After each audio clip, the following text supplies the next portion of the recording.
إياك نعبد وإياك نستعين بسم الله الرحمن الرحيم الحمد لله رب العالمين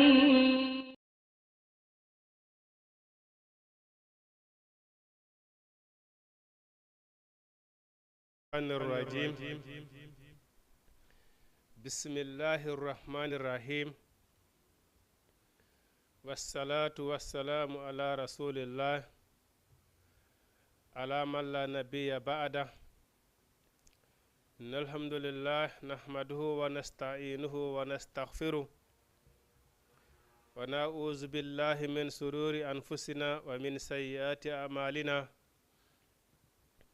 من يهد الله فهو المهتد ومن يضلل فلن تجد له وليا مرشدا أشهد أن لا إله إلا الله وحده لا شريك له وأشهد أن محمدا عبده ورسوله أيها الإخوة الكرام والأخوات أحييكم بتحية الإسلام ألا وهي قائلا لكم جميعا السلام عليكم ورحمة الله تعالى وبركاته نعم مسيب جلبه siivoɓe oɗo télévision meɗen Jama TV min hiiri ko hiirangol islam ne ko kala ko hawɗon wonude haray ɓawa men seyditanade hoore amen seyditano ala mono rewe sina Allah subhanahu wa ta'ala seede oɗo nelaɗo meɗen Muhammad sallallahu alayhi wa sallam ko Allah subhanahu wa ta'ala nelimo no yewtirten toujours kala noon nelirimo diina gonga nelimo yurmede wonande ɗeɗo mofte ay si Allah subhanahu wa ta'ala wi'i si tawi woni président on wi'i jokke o ko woni komi halfino on kala ko o waɗe ɗum ko ɗum ɗon woni komi ɗaɓɓi haray jara hiɗa tampina hoorema si a accima on ɗon mo hoorejo on holluma ndaare ay hakkundeji meɗen taw Allah subhanahu wa ta'ala wi si tawni on lammini goɗɗo nde tawde Allah subhanahu wa ta'ala ni so woni yimɓe tato tun so woni yimɓe tato ko ɗum waɗi jama ko tato fuɗɗi so woni tun tato Allah subhanahu wa ta'ala lammine goɗɗo ay yo Allah dandu angal ko wiyete laamu ay laamu angal laamu yo Allah dandu en ɗum ko waɗi noon état si woni tun laamu ala mana haray état on ala en sécurité ko waɗi piiji gono ton yoɓɓe goo ko lamɓe ɓen ɓe hulata ay yo Allah dandu en ko wiyete sécurité ko ɗum waɗi ndaare hay sallah subhanahu wa ta'ala si goɗɗoni tum lammini goɗɗo e hoore moɗon ko yon iwtir ɓaawo makko ɗum ɗon ilande makka laamu dow dow ha hewti ka ley ha hewti ka famille ji neɗɗo ko ya ɗofto bamma anda ko mawnirama ɗoftoɗa kutira e ma ɓen anda ɓe ko mawnira e ma jajiraɓe neniraɓe kawraɓe ɗum ɗo fof ko ɗoftete ɗum ko kilifaɓe ma ay yo Allah dandu en angal e mawɗo ay ɗum noon Allah subhanahu wa ta'ala ko neri yoɗo nelaɗo ko o inni jokke o so jokki oɗo tun inchallahu rabbi e haray on yeyi lawol ngol on majjata ɗum noon haray hiɗen yaafini ko tawde noon hannde en tardi moƴƴa émission on kono ɓay noon haray toujours hiɗen foti sivoɓe ɗo émission Jama TV sakki vendredi hara hiɗen ɗo ko ɗum waɗi hiɗen ɓangina ɗo seeɗa yeru ko tan on okki en wo nde tawde en tardi moƴƴa haray meɗen yaafini muradu moƴƴuru miɗo seeditana hoore an seeditana on ala mon rewe si wona Allah subhanahu wa ta'ala hiɗen seedo nelaɗo meɗen Muhammad sallallahu alayhi wa sallam ko Allah subhanahu wa ta'ala nelirimo diina gonga ay hiɗen mawlo Allah subhanahu wa ta'ala e bone wonkiji meɗen nde tawde noon wonkikin ko ɓuri hewde kon ko yamirta jommaki kon na ko nafataki fa asa an tuhibbu shay'an wa huwa sharrun lakum wa asa an takrahu shay'an wa huwa khairun lakum heewi neɗɗo on ka yiɗata hunde hara nden hunde nde yiɗuɗa ɗon ko bone wonandema heewi neɗɗo on ka añata hunde hara konka añuɗa ɗon titikiti ko ɗon moƴƴere nden woni ay ɗum ɗo fof ko fitta ko bone wonki ko wonki kim belaniri e wonki kin naɓata on tigi e muɗum ɗum noon hiɗen mawlo Allah e bonude e fitta bone wonkiji meɗen nam bada auzubillahi min asheytani rajim haray onde kadi on tigi no yaafini moƴƴa dande nden wela e durmaji ɗin hino dangi dande moƴƴa on ara on tigi no yaafini moƴƴa haray bada auzu billahi min alcheytani irrajim nde tawde hiɗen anndi oɗo nelaɗo meɗen mouhammad sallllahu alah wa sallama o tampi fiikaɗo diina julɗo kala noon julɗo haysi tawni a wi tummana ay naali hara janggal qur'ana bimbekikiɗe a wonali jannowo a wonali yangantoɗo kaɗo diina haysi tawni ko rewgol allah ngol tun a heɓay e catte a heɓay sattendeji e muɗum moƴƴa en tant que a wi julɗo ko jarrabuye julɗo kam mom ko ma o jarrabuye allah subahana taala ne mi jarriboton e jawle mon ɗen mi jarriboton e ɓiɓɓe mon ɓen eyi julɗo kanko ma tun jarribuye neɗɗo noon si a jarribama ko ya muñño neɗɗo kala ko satti kalleɗe ɗo ko jondinorta ko ittorta ɗum ɗo mone ko muññagol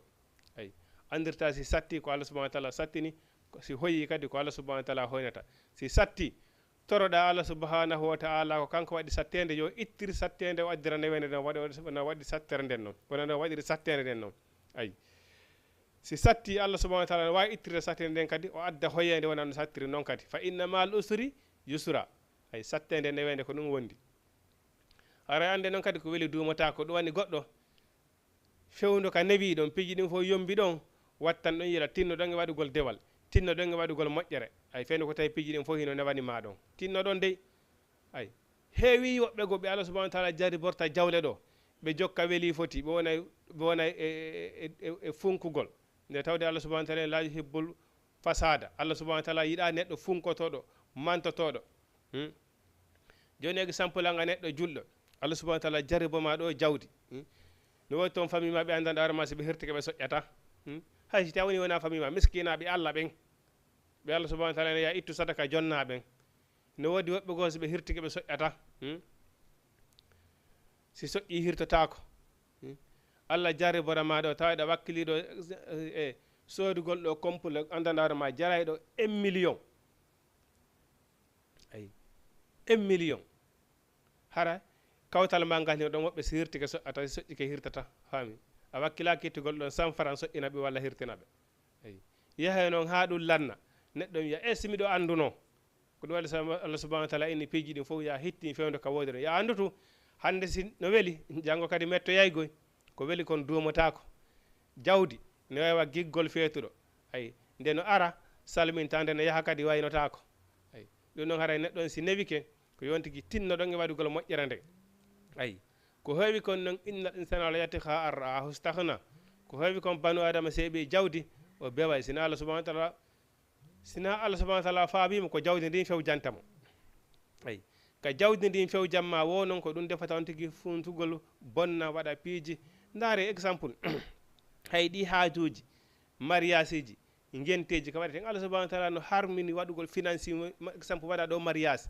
waɗa ɗo finance min ngel ɗumanningil ay waɗa ɗo haaju aduna fof fillo kaari ko ɗum ɗo e ɗum ɗo ɗum ɗo ɗum waɗi mais a sattina nayi woni ɓe mara moyen ɓen sonna ɓe buy hande son ɓiɓɓe men hande buy e bandiraɓe wi ko ɗum woni hande e tampiniɓe heɓe jooɗi ka galle ma e maɓɓe ha ɓe perda fes ha kaldere maɓɓe ma pena hara ɓe heɓali ko ara wiyaɓe assalamu aleykum fi hon num ɓe hoɗiraɗo joni e goreje maɓɓe alhamdulillahi rabbil alamina on goreje maɓɓe ɗon goɗɗo go iwato joni ara arda e milliard ji waɗ finance ɗon mariage makko milliard ji e gore an kañum mariage makko on ko ɗum ɗo e ɗum ɗo e ɗum ɗo waɗano ayi kanko on goreje makko on kadi o décida en tant que heɓali konko sigga konko gore makko waɗana ɗon o jombetake ayi kon boni saabu mum ka an arɗo ɗon waɗi mariage eli finance weyi kaka fille ayi bon innaka si on tigi waɗi mariage taw on tigi finance kono waɗugol jawle finanno finance ka ɗumanne ko sattinalngol ɓe mara moyen ɓen ay ɗum ko sattinalngol ɓe mara moyen ɓen kadi miilaɓe ɓen kadi ɗum ɗon wona saabu ko torrata ɓe saabu ma ɓe ƴetta e guite maɓɓe ɗen ɓe naɓay ɗum ɗo ɓe haɓɓito kamɓe kadi ɓe waɗa alsiga ɗum ɗe waɗata ma sukaɓe ɓen kamɓe kadi ɓe haɓɓito sina so tawi ɓe heeɓiri ɓe waɗirta mariage maɓɓe ɗo sina siga noon goreje maɓɓe waɗiri ɗon hara noon fof fotali ayi sina so tawi mi heeɓi jawdi mi jombata ayi o andi o neɓay ɗon o jombali jiwon kadi wiya ɗon sina so tawi heeɓi siga ko goreje mum gore mum waɗana kon sina siga heeɓi waɗanowo ɗum siga mariage gore mum on kañum kadi jombetake on ɗon kadi andi o neɓay ɗon o jombaka kombo waɗi ɗum ko an arɗo ɓay allah no jarriborma jawdi waɗi ɗo finance wi ko andanɗa hoorema he ka 20 000 francs yonayno ƴetta waɗa kala ka 20 000 francs woni yonayno fes waɗa ɗon 1 million 100 000 200 000 ɗum allah subahana wa taala yiɗa ɗum ay Allah subhanahu wa ta'ala yiɗa ɗum e peji ɗin fof ko yo hakkindo wotan woni funkoɓe jawle ƴetteɗen jale ɗon kadi place maɓɓe no woodi ko heewi kon noon konko financé ɗon ko yoyti e ñaameteji hara goɗɗum ɗum si wetti wimɓe ko yo hibboya non neɗɗon wonde gotayla fewndo kata hino newani ma ɗon tinno ɗon e waɗugol moƴƴere nden tinno ɗon e ittugol sadaka e wallugol miskinaɓe ɓen par ce que a anda hite woni luttay ayi ɗum noon ba'da auzu billahi min alcheytanir rajim Allah subhanahu wa ta'ala wiyan on nela ande tawde a tampi kaɗo dina julɗo on kadi a tampay kaɗo dina kala ko heɓuɗa sattede muɗum ko ya muñño hay si tawi woni o nakaɗo dina kala ko heɓuɗa sattede ko ittorta ɗum mone ko muññagol inna lillahi wa inna ilayhi raji'una ay si satti ko Allah jeymin ka ko Allah woni ko men rutato Allah subhanahu wa ta'ala toguma adduma adna ɗo mo andi fiima ay mo andi fiima o wi mana faqat ay qul wi'u muhammadu kadi ja'akum ari on rasulu nelaɗo min qabuli ko adilam min muhammadu onon ɓe julɓe arino on nelaɓe wo ko adilam min muhammadu nelaɓe jelu feƴƴi ɓawa muhammadu arde guluji e temeɗɗe nelaɓe feƴƴi ɓawa muhammadu sallallah sallam akhiru rasul ɓeɗe fof ardinayi konngol wiyetengol ashhadu an la ilaha illallah wa ashhadu anna muhammadu rasulullahi ila fuɗɗaɗen wagede ɗum wona hande ila qur'ana fuɗɗa jangede wona hande ko honnum haadi en nanugol jaɓa gollitira ko Allah subhanahu wa ta'ala wiyen kon ko assagalayni ko yorere hoore Allah subhanahu wa ta'ala wi ko tagi kon fop ala ko yoori hoore satti hoore ha hewtiti banu adama ay hewtiti banu adama ilandema rowani addi hikka ko ɓe wondunoɗa jeeloy andanaɗoma yawɗa wattinoyɗa ka berɗe peletiɗa ndi an kadi ko ɗon sakkitorta haɗi an kadi tinnoɗa haɗi tinnoɗa ɓay anda ko hande ko janggo ayi oyni nelaɓe buy fennanoma ko adima an yo muhammadou min qablu ko adima bil bayyinati harale ɓe addi hujjaji feñuɗi hara ko ɓe addi konko diine haqqanko ko laaɓi pos ayi kono ɓe fennaɓe fa in kazzabuka so ɓe fennima muhammadou faqad kuzziba fennanoma rusulu nela e min qabli haka adima ja'uɓen ɓe addina bil bayyinati hujjaji feñuɗi wa zuburi e ɗeri ayi wal kitabil muniri e defte mana norduɗe laaɓuɗe pos feññinɗe gonga wona nder waqul ja al haqqa zaqal batila hey gonga ari fenande nden yahi fes ayi gonga ari fenande yahi al halalu bayyin wal haramu bayyin ko daggi kon hande laaɓi pos ko harmi kon hino laaɓi pos kon ɗum haadi en gollitirgol ayi o joni noon andon kullu nafsin kala wo wonki zaiqatil mawti meeɗay ko wiyete mayde ayi a ariral ɗo heɓirɗa jawdi fi ya luttu ɗo a heɓiral ɗo gandal fi ya luttu a heɓiral ɗo laamu fi ya luttu on wakkili ko on fenniɓe ene laaɓe on sali ko jokkude ka diina kono yon andu kullu nafsin zaiqatil mawti wonki ki meeɗa mayde ayi ɓawdoro neɗɗo o maayi a lanataka fi milliard ji ayi a lanataka fi diplôme ji a lanataka ko ɗum hayno yaha leyɗe porto ay ko landeteɗa ko fi diina ma kam ay pansal landal qabru ko landeteɗa ko ma diinuka ma nabiyuka ma kitabuka ko ɗum ɗo landeteɗa ko hombo wonno nelaɗo ma ko honnum wonno diina ma kam ko honnum wonno honde wonno deftere ma nden ay premier landal qabru ko ɗum ɗon tawi on neɗɗo on ari aduna ɗo a andi andateɗi ɗin fof a wakkili ke wuure maydi a heeɓi heɓeteɗi ɗin fof te woni diina ma kan a anda fi ɗum wa ma khalaqtul jinni wal insi illa liya'buduni ara ko ɗum sabu ɗum ɗon woni ko tagiraɗo addiraka aduna ɗo haray marsali ayi kullu nafsin wonki zaiqatul mawti meeɗay ko wiyete mayde kom wa innama tuwaffawna ujurakum yawmal qiyama neɗɗo noon si o maayi ko o golli kon joddi makko ndin wona aduna ɗo hetata dey na aduna ɗo joddi ndin ko yawmal qiyama maliki yawmiddin tawi woni Allah jaribornamo jawdi saliɗa wallide miskinaɓe diina kan arno ɗo Allah subhanahu wa ta'ala inni nelinelaɓe addi defte karma koɓɓen no ɗo Allah subhanahu wa ta'ala inni ko hombo woni rampila san annaba ɓen ka hoore ɗo ko karma koɓɓen ayi ko karma koɓɓen ko ɗum woni karma koɓɓe rôle maɓɓe taɓe himman geɓoy yoɓe laɓɓinan yimɓe laaɓan yimɓe e diina kan yoɓe wolu ko nafata ko ɓe andi ko ɗum ɗo nafata ɓe laɓɓi yoɓe laɓɓinan yimɓe diina kan yoɓe waajo addinu an nasiha yoɓe laaɓan yimɓe reedu e kaɗo diina l'islam waajoɓe andinaɓe ko ɗum ɗo mo waɗi ko moƴƴere ko ɗum ɗo wodanimo mo yeddi kadi ko ɗum ɗo wodanimo ayi addinu an nasiha diina ka laaɓa reedu ko ɗum hara a wolanal neɗɗon ko welatama kon wolanmo ko annduɗa ko nafatama kon ayi par ce que ko karama koɓɓen rampilasi annabaɓen ka hoore leydi ɗo ayi nelaɗo maaki neɗɗo janfotoɗo jeyaka e amen si a jangguiɗo a ronki feññinanɓe yimɓe ko woni haqiqa kara e janfike janfaji ɗin fof go ene hulɓini ko noon janfagol kadi ka dina l'islamu ene hulɓina ni julɗo o ayi wa innama tuwaffawna ande ko hunnante ujure ko joddiji mon e salaire ji mon e yawmal qiyama ko dargal ko toon tawoyton ɗum toon tawoyto ɗum faman zuhisiha ñande dargal kala dandoyaɗo anin naari naatugol yiite wa dakhala al jannata o naada aljanna Allah subhanahu wa ta'ala ni fagadi faza haray o mali haray o mali ñande dargal hewtoyama toon vérifiama innama e an dossier jama ɗi Allah ƴetti ay Allah subhanahu wa ta'ala inni haray joddima ndin haray mana ñande lakare sa yoɓɓojama joddi moƴƴiri tawi golle maɗen ko joddi moƴƴiri o damma Allah subhanahu wa ta'ala ene fagadi faza haray oɗo o mali ko waɗi noon adduna ɗo si sattoriɗa a yarayɗa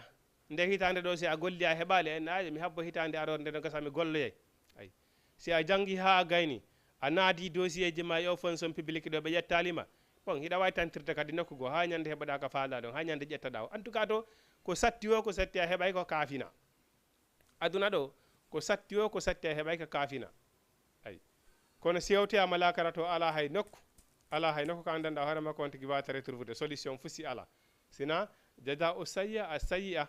ay jaja ul hasana al hasana mo golli ko moƴƴi koko moƴƴi kon o yoɓoyte mo golli ko boni koko boni kon habimo yo Allah subhanahu wa ta'ala nana en gollugol ko moƴƴi kon ko ɗum waɗi so Allah subhanahu wa ta'ala inni joddiji mon ɗin ko yawmal qiyama kala golluyɗo ko kala yoɓaɗo toon naadoyaɗo aljanna danda yiite ngen Allah subhanahu wa ta'ala inni haray on en mbara on ɗo mali en mbara heeɓi sens haray a heeɓi sens ayi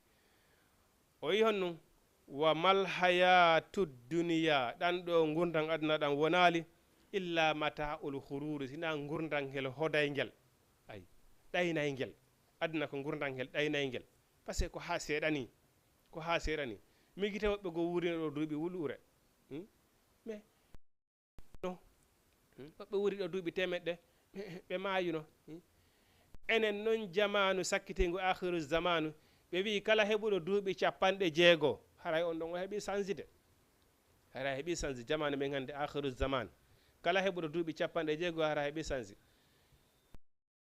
tigi heeɓi 60 kala ko wuuriti ɓawa ton haray ko bonisi eyyi ko waɗi noon nelaɗo meɗen on ko ɗum woni ko wuuri eyyi 63 ans eyyi ko ɗum woni ko wuuri kono kala heɓuɗo duuɓi ɗi nelaɗo heeɓi ɗin hara heeɓi sansi eyyi sina ɗum kara han si ɗuuɗi ha bon 40 ans 50 ans ɗare toon hande ko honde werɗe anandara ɓe o goɗɗo may andaɗaro ɓen ɓe o heeɓi duuɓi 60 o heeɓi duuɓi 90 ko 70 ans woni ko feƴniri 75 ans 80 e joni ka faami ko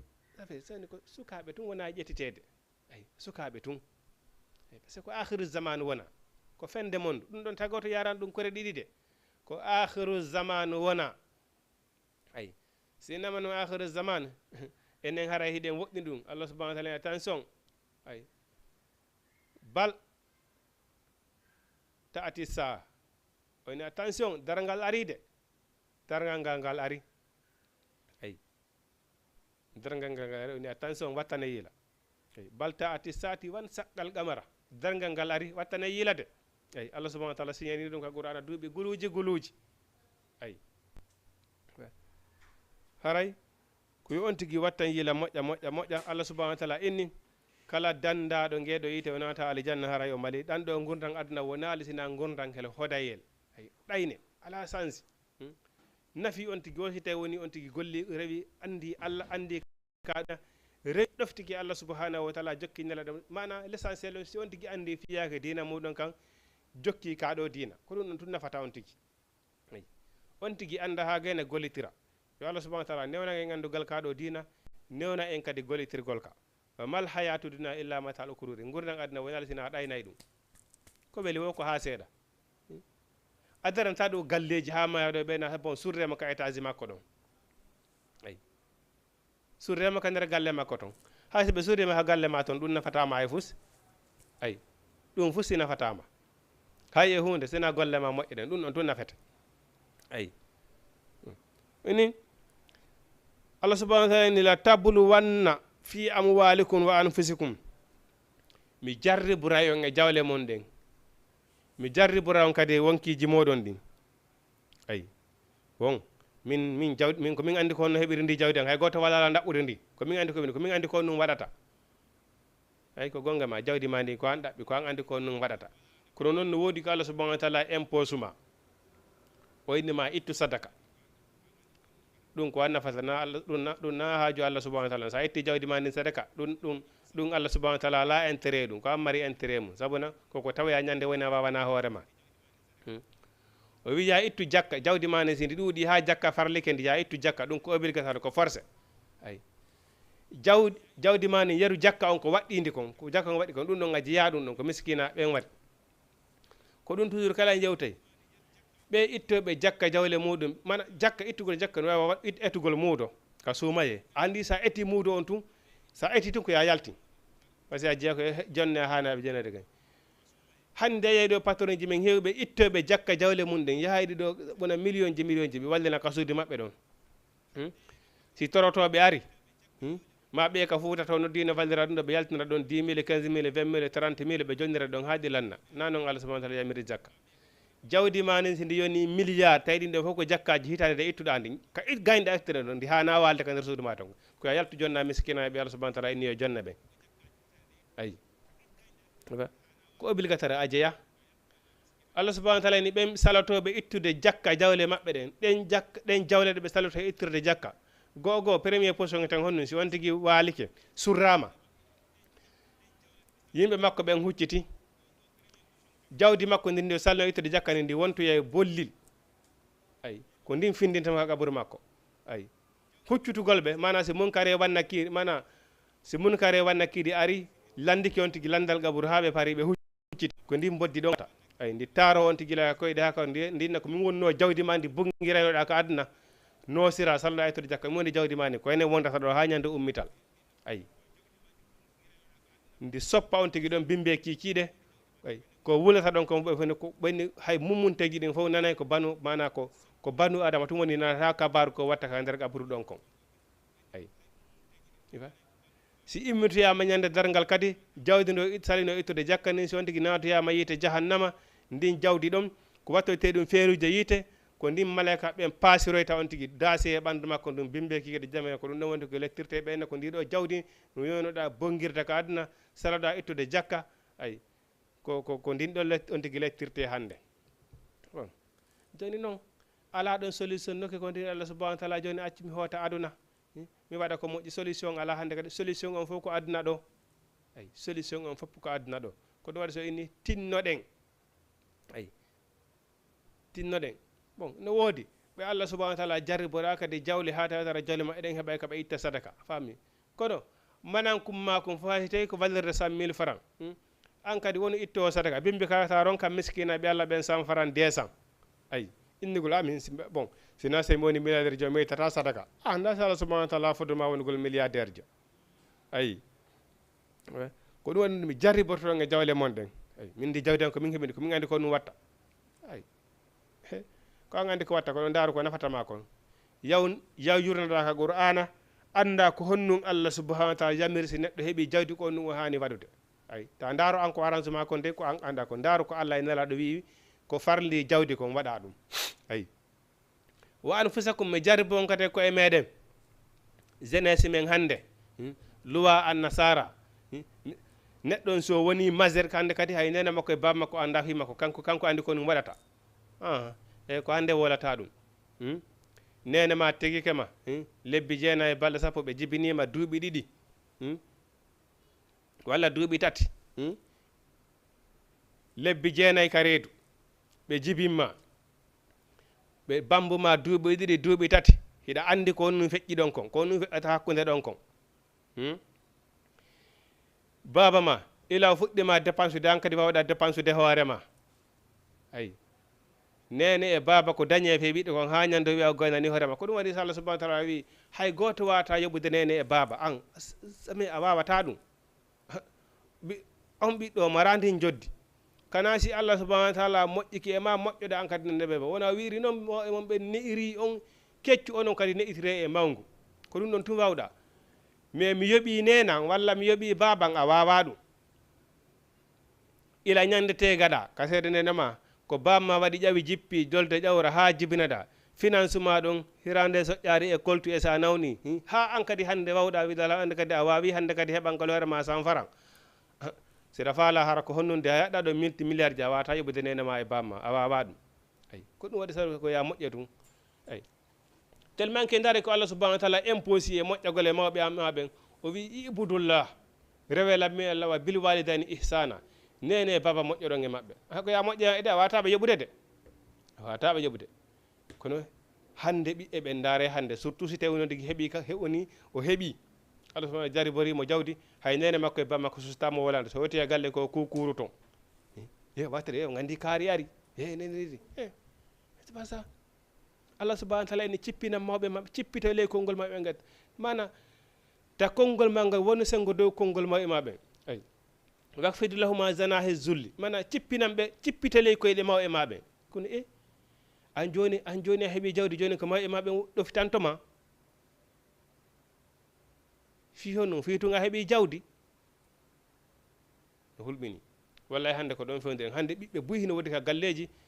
ala suddiɗo ala duhiɗo si tawi tun o heeɓi jawdi hande kadi mawɓen ko hande kadi koye mawɓen ɗoftema ko wi wo ko ɗum ayi susuɗo han ma hande ko hande kadi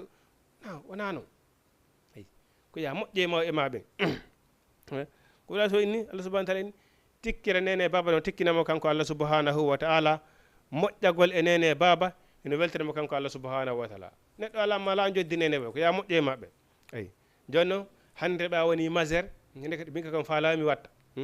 min nenan anda fiyangoy baban anda fiyangoy ko mi faala komi watta par ce que je suis majeur koye majjere yagal jeeya ko ɗum Allah subahana taala mi jarriboton e wonkiji mon ni e yoɓa joni a gaynani hoore ma na ñande nene ma bambayne ma waɗa piiji ɗin jeena e sappo e hoore maɓɓe ayi joni a heeɓi hunduko yofirtegol nenema e bamma inna an ko an andi fi hoore ma ko falla konko ɗum watta anda heeɓigol konngol Allah subahana taala ni sa waɗi ɗum ya andu a tikkire Allah cippoto e hoore ma hoore noon no hulɓinani on tigi neɗɗon nene e baba koko ɗoftete ɗum teddinte ɗum wala taqullahuma uffin si ɓe woli on hay wigol ɗum hay wigol ɓe modi nene ma bamma wala ton inna modi ɓe hino fiddi Allah subahana taala hay ngol konngol ɗon wota wolugo wala taqullahuma uffin wa qullahuma qawlan karima hay si nenema e babma imposi kama hunde hiɗa andi le pelete a watande wadde ma nde gasata wi awa mi jaaɓi mi nani mi jaaɓi ayi amma ɗon kono hande jalo woni rabbinande nenamum e bamum ka galle non ɓen fiddi wola nenamum e bamum wola wikkoɓe juuɗe wallahi no hulɓinanema an ɓiɗɗo wonɗo e wadde ɗum accu ayi moƴƴanama Allah subahana taala sa waɗi ɗum ya andu haray a déclari guerre hakkude ma e Allah subhanahu wa taala nene e baba ko moƴƴeteɗe mum ama ala joddi nene e baba pullo fo tawni wo calɗi ɗin yo bunguir ɗaɗi ɗin so a dari ko ɗo hande a wi majeur kanko ni naggannayi a gayni piiji ɗin jeena e sappo anda ko to nenema e baba ma rewi ha gaynuɗa haaju wattan yiila konngol ma hana wondele konngol ɓeɗo ayi wala taqullahuma uffinu wota wikkoɓe fes wa qullahuma qawlan karima wolanɓe konngol teddugol ayi oyni min allazina no jeeyayi ɓen utul kitabe okkaɓe defte min qablikum adiɓe on onon ɓe julɓe okkaɓe defte adi on alyahuda e annasara ko ɗum waɗi julɗo enen ko tampini ko angal gandal engal toppitede no jangira hande buy hino ɗo hino jangi heno waga de kattarata ko andi piiji buy kono si ɓe haalanima ka ɓereyi ha ɓe heeɓi ngal gandal si tawno hara ɓe marno ko soutenable hara ɓe heɓuno soutenance faami ɓe ɓurayno ɗon wodene ko ɓe yaltoy kono ko angal soutenance watta piiji go hay si tawni Allah no fodi goɗɗo piiji ɗi ma o wakka hen ke mais soutenance ala marsata ay marsata al yahuda e annasara ɗe gandere ɓe fof wirta ɓe golliri ɓe heeɓi haqqil gollugol bateau ɓe heeɓi hakkil gollugol avion ɓe heeɓi gollugol pijiɗi jeenayi sappo ɗe ɗum fof kaka alqurana ɓe ƴetti ay tawreta zabura dawuda suufi ibrahima suufi moussa ay ɗum fof ko toon ɓe ƴetti secret ji ɗi ɓurɗi ɗin kaka alqurana ɓe ƴetti wiyete mbi al yahuda e annasara ay ko ɗum waɗi oɗo alqur'ana si a jangimo mana a anda e piiji ɗin fof sa andi secret qur'ana on bon piiji ɗin alhamdulillahi rabbil alamin bagal sa golliri toon allah subahana taala wawi waddorde piiji ɗin har asuja ko waɗi a anda ene ɓattora allah subhanahu wa taala anda no wawa tororde allah subhanahu wa taala o jaɓane ay ko waɗi mana tawi a tampiɗo ha naya artun inna allah subahana taala ittanan tampere allah ittanan tampere allah ittanan tampere fi allah subahana taala ni son dori kadi mi jaabinana yon la si a andi goɗɗo hino mari ɗo jawdi o okkay ko okkowo a jeeyi ko dambugal makko ay a hewtika makko a wi he okkan ɗon 10 000 mo wawi nde okkata dari no wallanga torode parce que mara kanko jonnilan ɗi mbuuɗi ay sa ari ɗon taw pullo fo tawi ko wiyeten ko yiltugol paɗe sa ari ɗon taw a yiltay ɗon taw mukki ha ɓerde makko welto fino ƴawnira ɗe o jonde hoɗe gandi ɗum ka ay arta tum wiya okkan ɗon hunde kaari eno moƴƴi ɓe heno nafi ɓe heno walli julɓe ɓen ɓe walla ɓoynu on ɗo mama soro mon kadi ko ni nafirno hey mi annduɗon on barkay no wirta noon pullo fota ko no miɗo annduno ay wola ɗum welɗi a heɓa ko faala jogo makko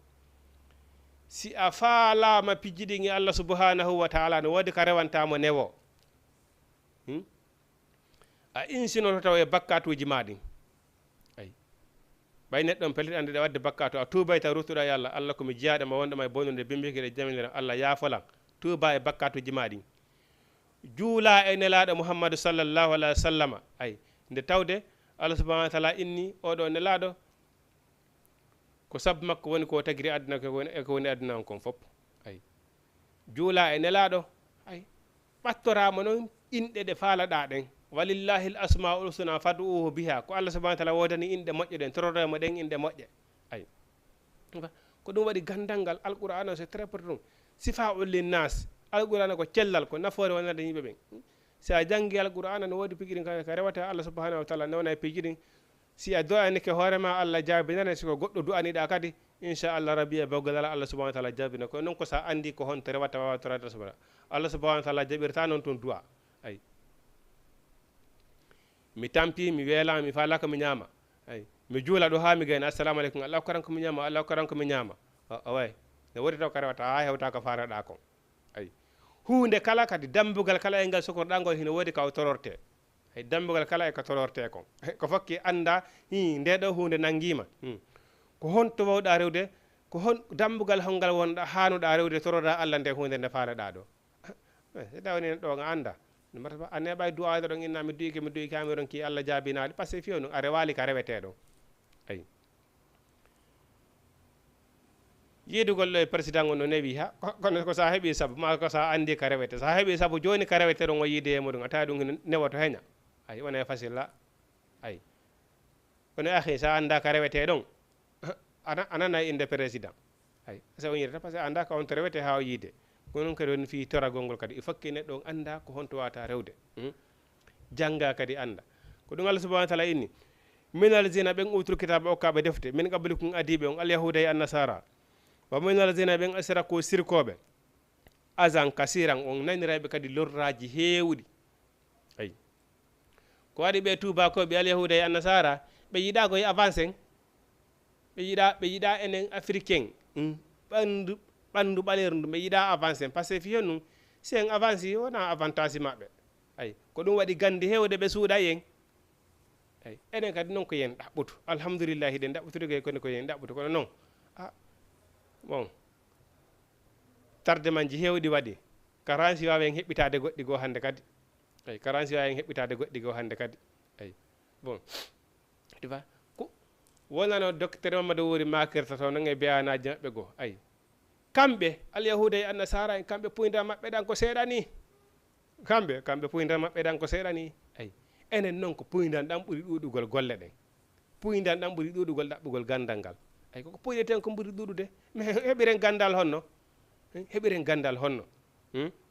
ay ɗo joni hande o téléphone an ɗo sila marɗo connexion la wakkili ɗo 24 heures 24 heures ugganakal ɗo connexion ndara piiji koye mari koye kadi mi naata ɗo si lanni mi sooda kadi mi waɗa la wakkili ɗo 24 heures sur 24 ay 7 jours par 7 connexion kala ko heɓatami ɗo andi ko ɗum halale ɗon jari kono mi wakkilaki ɗo haysi ko samedi dimanche yawgol mi ɗaɓɓa gandal ay ƴettugol defterande yulno ma walla si mi juuli heɓugol ɗon astahfirullah jikirongol temedere subhanallah jikirongol tewa alhamdulillah temedere mi wakkilaki ɗum ɗon haray ɗum ɗon lammar tan allah akbar yeru juula ɓe wakkilortoɓe juula ɓen allah akbar assalamu aleykum ay jokkito fiyakuji aduna hono gandal ngal heɓorta koko puyɗe tan ko ɓurata ɗuɗude kamɓe naaɓe julɓe kono wallahi kamɓe puydan ɗam kamɓe ɓe warana ɗum tan ɓe marana ɗum tan enen noon ne ko puydan ɗam mbaɗen tan heɓiren gandal honno andiren secret ji ɗin honno wata wonde ay bon e hoore ɗum kadi ɓe yiɗana en kadi yen développe ɓe yiɗana yen avance woni wa in tasbiru si tawi woni on muññike wa tattagu on huuli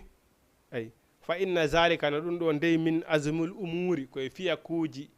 pellital ay fiyakuji ɓurɗi e moƴƴude neɗɗo on fi allah jariborimo ɗo jawdi honnunde fi allah jariborimo ɗo gandal honnunde wota monanamo fi ɗum tawa monanamo fi jawdi makko nde monana fi gandal makko ngal an kadi wakkilo yaha ɗaɓɓa gandal ngal jangga inchallah allah subahanahu wa taala okkorte siko jawdi an kadi ɗaɓɓo muññoɗa ɗaɓɓa si a heeɓi anda allah subahanahu wa taala no hoddirno a heɓay si a heɓali ya andu kadi allah subhanahu wa taala ko ɗum no woni ko foduma muññoɗa anda ko allah subhanahu wa taala ɗaluma wona goɗɗo goo ɗaluma ay no gasa hara konko heɓaynoɗa ɗon himo maranma to kala kara to ay mo maranma to ay sabu no ɗen andi jawdi ndin hino moƴƴi ha wallahi sabu nelaɗo maaki hara basal ko goɗɗo nun hara mi yirayno mo guite an ɗen ɗiɗi mi ƴettayno kafa mi jokka mama tawi dande makko nden tampere moƴƴa miskino yagal moƴƴa in tori en folle yo allah subahana taala okkore ay kono noon jawle goo kadi yelaka ay si allah okkorima jawdi tawi ndin jawdi ɗon wona rewirdi allah harayno hulɓini ay sugano siforɗen nanen noon si tawi woni jawdi ndi ñande janggo si tawi woni o surrama ndi wonta mboɗi e taro on te kaburu makko lettama ɗon bimbeki kiɗe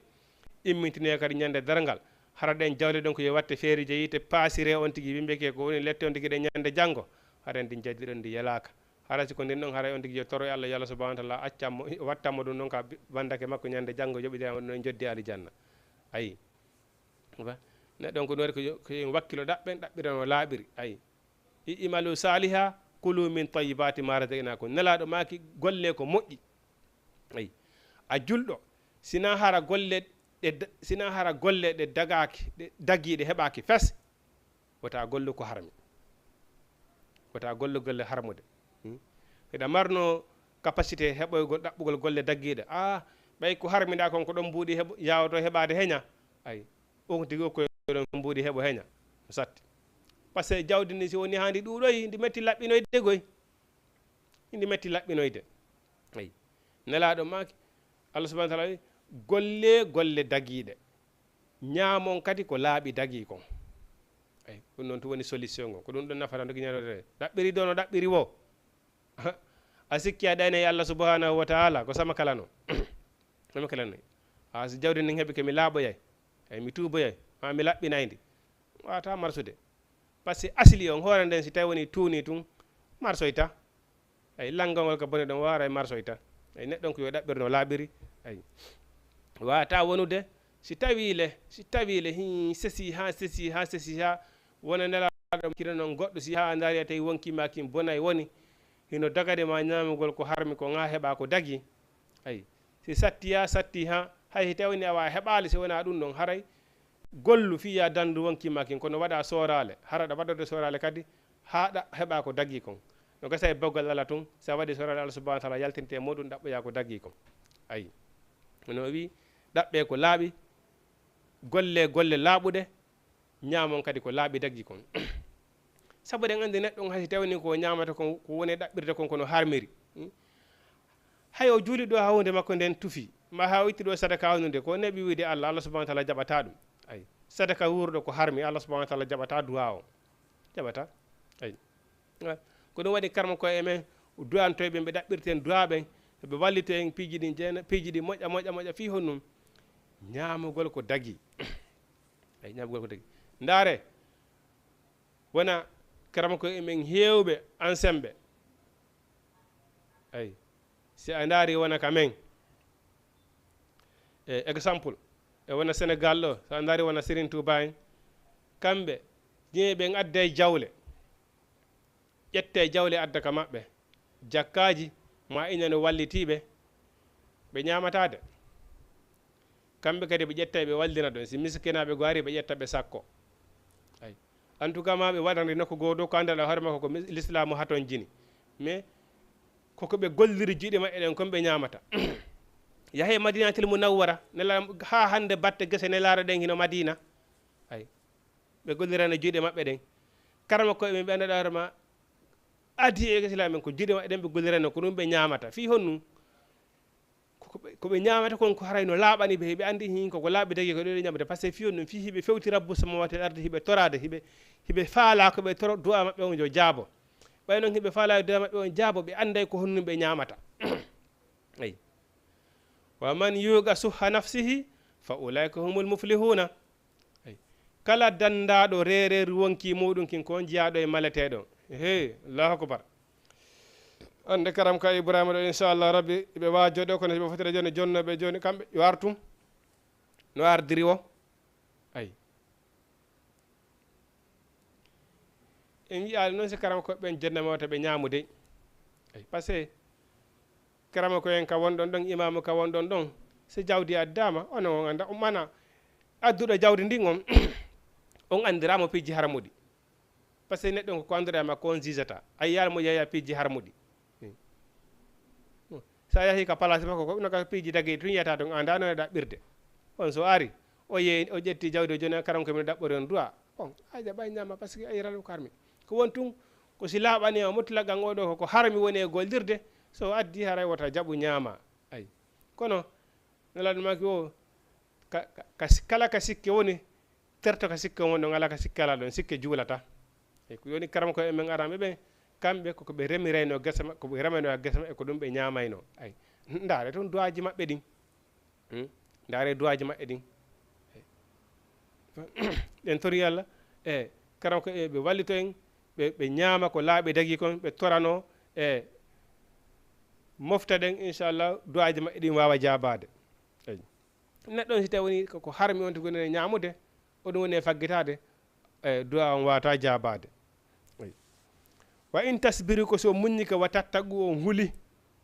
fa inna zalika no ɗum de min azmul umuri ɗum ko jiya ɗum e mande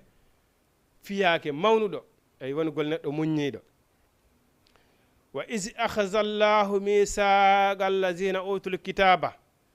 andite to mande Allah subhanahu wa ta'ala ƴettuno ahadiji ɓeɗo alyahuda e annasara oyni latu bayyinannahu on ɓanginanayi ɗum linnasi wonande yimɓe ɓen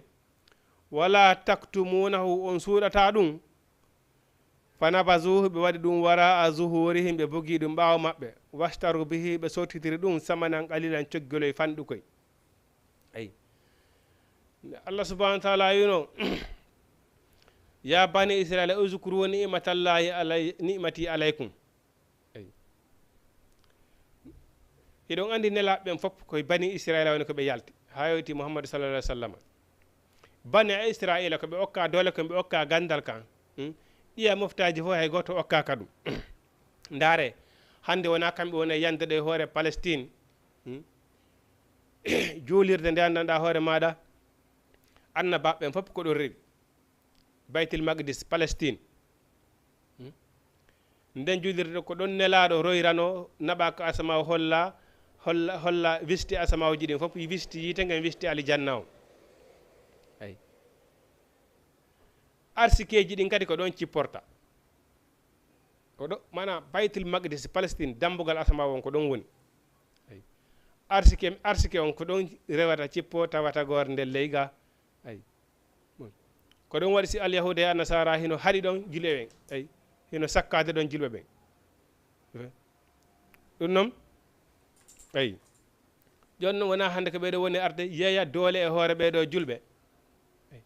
yeeya doole e ɓeɗo julɓe par ce que Allah subahanahu wa taala inno nde ɗo defte de gande nde ɓe oktira ɗum ɗo koɓe nafir ɗum ɗon tagore nden hara ɓe lorraliɓe ɓe andinaɓe ko woni gonga ɓe andinaɓe ko woni fenade kom ay latu bayyinano ɓanginanaɗo linnasi wonande yimɓe ɓen wala taktumuhu on rawn suuɗali ɗum fana basahu ɓe buggi ɗum wara a zuhuri ɓaw maɓɓe ɓe waɗi ɗum ɓe buggi ɗum yeeso maɓɓe ndaare ɓe diina jippinano e muɗum